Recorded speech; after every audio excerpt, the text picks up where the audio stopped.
Hello friends, welcome back. In the video one of the topic Azure certification AZ-204 developing solution for Microsoft Azure.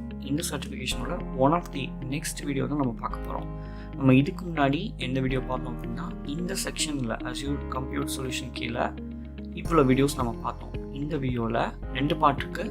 ஒன்று implementing auto scaling. So auto scaling பார்க்குறதுக்கு முன்னாடி நம்ம custom domain ஒரு கான்செப்டும் இருக்குது இந்த வெப்சைட்டில். So அதுவும் நம்ம பார்க்கணும். ஸோ இந்த வீடியோ ஒரு கஸ்டம் டொமைன் எப்படி க்ரியேட் பண்ணுறது, இல்லை கஸ்டம் டொமைனை எப்படி மேப் பண்ணுறது Azure Web App Serviceல அப்படிங்கிறது தான் பார்க்க போகிறோம். வாங்க வீடியோ கொடுக்கலாம்.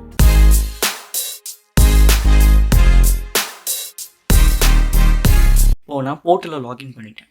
இது என்னோட ஒன் ஆஃப் த லாகின். என்னோட லாகினில் எக்ஸிஸ்டிங் ஏதாவது ஒரு வெப்சைட் ஓப்பன் பண்ணியிருக்கேன். ஓப்பன் பண்ணி நீங்கள் இந்த ஓவர்வியூ பிரேக்கில் பார்த்தீங்கன்னா இது F1 பிளான். F1 பிளான்னா ஃப்ரீ பிளான். நம்ம ஆல்ரெடி நிறைய பேசியிருக்கோம் ஃப்ரீ பிளான் பற்றி. இந்த ஃப்ரீ பிளானில் பொதுவாக நம்மளால் கஸ்டம் டொமைன் அப்படிங்கிறது க்ரியேட் பண்ண முடியாது. அது ஏன் முடியாதுன்னு பார்ப்போம். இந்த லெஃப்ட் சைடில் கீழே அப்படியே ஸ்க்ரோல் பண்ணிட்டே வந்தீங்கன்னா செட்டிங்ஸ் கீழே கஸ்டம் டொமைன்ஸ் அப்படின்னு ஒன்று இருக்கும். இதை கிளிக் பண்ணிங்கன்னா இந்த பாருங்கள், இந்த சைட்டோட ஐபி இருக்குது, அப்புறம் ஒரு வெரிஃபிகேஷன் ஐடி இருக்குது. இங்கே ஆட் கஸ்டம் டொமைன் டிசேபிள் ஆகிருக்கு. அதே மாதிரி இங்கே அப்கிரேட் பண்ண சொல்லுது. அப்படின்னா என்னென்னு பார்க்கலாம். ஏன் இதனால் முடியாது, ஃப்ரீ சர்வீஸில் இது ஏன் இல்லை? ஓகே, ஸோ இது ஏன் இல்லை அப்படிங்கிறத இப்போ இந்த பிளான் வந்தோடனே பார்க்கலாம். இப்போ நம்ம இருக்கிறது இந்த ஃப்ரீ சர்வீஸ். இந்த ஃப்ரீ சர்வீஸில் இந்த கஸ்டம் டொமைன் கான்செப்டே இல்லை. இது எங்கே வருதுன்னா அந்த ஸ்டாண்டர்ட் சர்வீஸில் மட்டும்தான் கஸ்டம் டொமைன் இருக்கும். ஓகேங்களா? ஸோ அதனால நம்ம மினிமம் S1 வெர்ஷனில் தான் போய் அதை பண்ண முடியும். அதனால தான் அது இல்லை. இப்போ நான் இன்னொரு லாகின் வச்சுருக்கேன். வேறு ஒரு சப்ஸ்கிரிப்ஷன். அதில் இன்னொரு வெப்சைட் ஓப்பன் பண்ணியிருக்கேன். இந்த வெப்சைட் நம்ம பார்த்துருப்போம் நம்ம டெமோவில். இங்கே நீங்கள் செட்டிங்ஸ் கீழே கஸ்டம் டொமைன் அப்படின்னு வந்தீங்கன்னா இங்கே பாருங்கள் அந்த மாதிரி அப்கிரேடுன்னு காமிக்கல. ஏன் அப்படின்னா நீங்கள் நல்லா கவனமாக பார்த்தீங்கன்னா அந்த ஓவர்வியூவில் இது S1 பிளானில் சேர்ந்தது. இதனால் ஸ்கேல், அதாவது 10 இன்ஸ்டன்ஸும் வச்சுருக்க முடியும். இன்ஸ்டன்ஸ்னால் ஒரே வெப்சைட் காப்பி 10 வாட்டி, மேக்ஸிமம் 10 வாட்டி வச்சுக்க முடியும். அதே மாதிரி கஸ்டம் டொமைன் அப்படிங்கிற ஒரு கான்செப்ட் இருக்குது. கஸ்டம் டொமைன் என்னென்னு பார்க்கலாம்.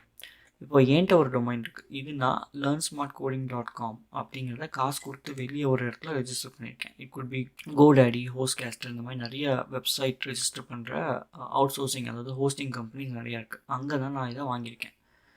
சரிங்களா? அந்த மாதிரி வாங்கப்போ அவங்க பப்ளிக் டொமைன் DNSல ரெஜிஸ்டர் பண்ணுவாங்க. அப்போ தான் இது வேறு யாரும் யூஸ் பண்ண முடியாது. இப்போது இந்த வெப்சைட்டுக்கு ஒரு URL இருக்கும். அதாவது இங்கே நீங்கள் ஓவர்வியூவில் இந்த URL இருக்கு இல்லையா, இந்த URL எனக்கு வேணாம். ஆனால் இந்த URL என்ன டிப்ளாய் இருக்கோ அது இந்த வெப்சைட்டை கிளிக் பண்ணால் வரணும். அப்படின்னா என்ன அர்த்தம்னா இதுக்கு பேர் தான் இந்த டொமைன் மேப்பிங்.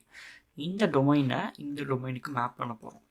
அப்போ யாராவது இந்த டொமைனுக்கு ஹிட் பண்ணாங்கன்னா ஆட்டோமேட்டிக்காக இந்த இடத்துக்கு ரிக்வெஸ்ட் ஃபார்வர்ட் ஆகும். இந்த ரிக்வெஸ்ட்டில் என்ன சர்வ் ஆகுதோ அதுதான் இங்கே சர்வ் ஆகும்.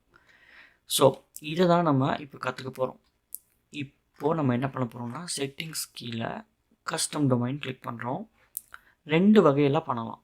இப்போ நானோட கம்பெனிஸும் ஆல்ரெடி வச்சுருக்காங்க, ஒரு புது வெப்சைட் க்ரியேட் பண்ண போகிறாங்க அப்படின்னா அவங்களால வெளியும் வாங்க முடியும். இந்த மாதிரி பை ஆப் சர்வீஸ் டொமைன் அப்படின்னு கிளிக் பண்ணிங்கன்னா இங்கேயும் வாங்க முடியும். ஸோ ஒரு உதாரணம் பார்க்கலாம். இப்போ நான் இந்த வெப்சைட்டு, இப்படி ஒரு வெப்சைட்டே இல்லை, இதை கிளிக் பண்ணி இங்கே வந்ததுக்கப்புறம் நான் வாங்க ட்ரை பண்ணுறேன். இங்கே பாருங்கள், அது ரியல் டைமில் அப்படி ஒரு வெப்சைட் இருக்கான்னு செக் பண்ணுது. இருக்குங்கிறனால இட் இஸ் அன்அவைலபிள். அப்போ நான் வேறு ஏதாவது ஒரு வெப்சைட்டை சூஸ் பண்ண முடியும். ஃபார் எக்ஸாம்பிள் நான் இங்கே இப்படி சூஸ் பண்ணுறேன். இந்த வெப்சைட் இருக்குது. அப்போ என்னால் ப்ரொசீட் பண்ண முடியும். அப்போ காண்டாக்ட் இன்ஃபர்மேஷனில் என்னோடய காண்டாக்ட் டீட்டெயில்ஸ்லாம் ஆட் பண்ணிவிட்டு ஃபர்தராக நீங்கள் எல்லாத்தையும் இதெல்லாம் ஃபில்அப் பண்ணிங்கன்னா என்ன ஆகும் அப்படின்னா இந்த டொமைனை இங்கேயே வாங்கிடலாம். நம்ம சப்ஸ்கிரிப்ஷன் ஆல்ரெடி லிங்க் ஆகிட்டனால சார்ஜிங்லாம் அதுலேருந்து பண்ணிடுவாங்க. ஐ திங்க் ஒரு இயருக்கு $20. ப்ரைவசின்னு ஒன்று இருக்குது. ப்ரைவசிங்கிறது நம்ம யாருன்னு வெளியே தெரியக்கூடாது அப்படின்னா அதுக்கு ஒரு $15 கேட்பாங்க. ஸோ இந்தியா மதிப்பில் அதுக்கேற்ற மாதிரி காசு இருக்கும். இப்போது இதுதான் ஆப் சர்வீஸ் டொமைன். இப்போ இல்லை, நான் ஆல்ரெடி ஒன்று வச்சுருக்க டொமைன் நான் இங்கே மேப் பண்ணணும் அப்படின்னா ஆட் கஸ்டம் டொமைன் கிளிக் பண்ணி இந்த டொமைன் ப்ரொவைடரில் ரெண்டு இருக்குது இல்லையா. ஃபஸ்ட்டு இது நம்ம இதுக்கு முன்னாடி பேசினது அஷ்யூரில் இருக்குதுன்னு அர்த்தம், ஆப் சர்வீஸ் டொமைன். இன்னொன்று வெளியே இருக்குது. வெளியே இருக்கிறத கிளிக் பண்ணி இங்கே பாருங்கள், டொமைன் நேமை கொடுத்தீங்கன்னா இருக்குதுன்னு காமிக்குது. டொமைன் நேம் இருக்குது. ஆனால் இப்போ என்ன பண்ணுதுன்னா இது நம்மளை சேலஞ்ச் பண்ணுது. நீ பாட்டுக்கு ஏதோ ஒரு டொமைன் நேம் கொடுத்துருக்க, அது ஒன்றான்னு எனக்கு இப்படி தெரியும், நீ வெரிஃபை பண்ணு. எப்படி வெரிஃபை பண்ணுறது? அந்த இடத்துல, அதாவது இப்போ நான் கோடேடியில் வாங்கியிருந்தேன் அப்படின்னா, கோடேடிக்குள்ளே போய் என்னோடய லாகின்குள்ளே போய் என்னால் இப்படி ஒரு டிஎக்ஸ்டி ஃபைல், ஒரு டெக்ஸ்ட் ஃபைலில் இந்த வேல்யூவை காப்பி பண்ணி பேஸ்ட் பண்ணி அந்த டெக்ஸ்ட் ஃபைலில் என்னால் ஒரு இடத்துல போட முடியும். ஏன்னா நான் தானே ஓனர். அதே மாதிரி ரெக்கார்ட்னு ஒரு இடத்துல போய் ஆட் பண்ணுவாங்க. நம்ம அதெல்லாம் வேணும்னா கமெண்ட்டில் சொல்லுங்கள், நம்ம தனியாக ஒரு வீடியோவில் பார்க்கலாம். பட் இதை ஆட் பண்ணதுக்கப்புறம் வேலிடேட் அப்படின்னு கொடுத்தீங்கன்னா இது வேலிடேட் பண்ணோம். இப்போ நான் ஆட் பண்ணலை, அதனால வேலிடேஷன் ஃபெயில்டுன்னு காமிக்குது. ஆட் பண்ணியிருந்தா கட்டாயமாக காட்டும். காமிச்சிருச்சு அப்படின்னா உங்களால் இதை சக்சீட் பண்ண முடியும். இப்படி தான் ஒரு கஸ்டம் டொமைனை இங்கே ஆட் பண்ணுவாங்க. இருக்கிறதுலே ஈஸியான ஸ்டெப் எதுன்னா, இங்கேயே டொமைன் வாங்கி இங்கேயே வெப்சைட்டில் மேப் பண்ணுறது தான் இருக்கிறதுலே ரொம்ப ஈஸி. ஏன்னா எல்லாமே அஷ்யூரே பார்த்துக்கும், பண்ண வேண்டிய எல்லா ஸ்டெப்ஸும் அதுவே பார்த்துக்கும், நம்ம பெருசாக எதுவும் பண்ண தேவையில்லை.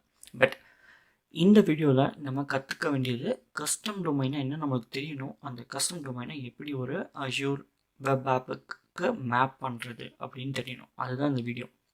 ஓகே, இது எதுக்கு நம்ம இந்த AZ-204 படிக்கிறோம்னா, இதுவும் இந்த இந்த கான்செப்டில் வர அந்த அஷ்யூர் வெப்சைட் ஹோஸ்டிங் கான்செப்டில் வரதுனால இந்த போர்ஷன்லேருந்தும் கொஷின் வர்றதுக்கு வாய்ப்புகள் இருக்குது. அதனால தான் நம்ம இதை தெரிஞ்சுக்கணும். கொஷின் வருதோ வரலையோ, அஷ்யூரில் ஒரு இம்பார்ட்டன்ட் கான்செப்ட் தெரிஞ்சிருக்கோம், இன்டர்வியூக்காச்சும் யூஸ் ஆகும். எனக்கு தெரிஞ்சு இதை இன்டர்வியூவில் யாருமே கேட்க மாட்டாங்க. ஏன்னா இது யாருமே அடிக்கடி ரொம்ப ஃப்ரீக்வெண்ட்டாக பண்ணுற ஒரு விஷயம் இல்லை. இதெல்லாம் உங்களுக்கு தெரிஞ்சிருக்கணும். ஆஸ் அ டெவலப்பராக நீங்கள் உங்களுக்கே பண்ணுறதா இருந்தால் உங்களுக்கு தெரியணும். அதனால தான் நம்ம இதை பார்த்தோம். ஓகே, இப்போ இந்த வீடியோ உங்களுக்கு பிடிச்சிருக்குன்னு நம்புகிறேன். நீங்கள் இது வரைக்கும் சப்ஸ்கிரைப் பண்ணலாம், சப்ஸ்கிரைப் பண்ணுங்கள், லைக் பண்ணுங்கள், ஷேர் பண்ணுங்கள், ஃப்ரெண்ட்ஸ்க்கும் சொல்லுங்கள். இதை பற்றி இல்லை இன்னும் நிறைய உங்களுக்கு இங்கிலீஷ் சேனல்லையும் நிறைய தெரிஞ்சுக்கணும்னு நினைக்கிறீங்கன்னா இங்கிலீஷ் சேனலுக்கும் சப்ஸ்கிரைப் பண்ணுங்கள். நான் உங்களை மீண்டும் அடுத்த வீடியோவில் பார்க்குறேன்.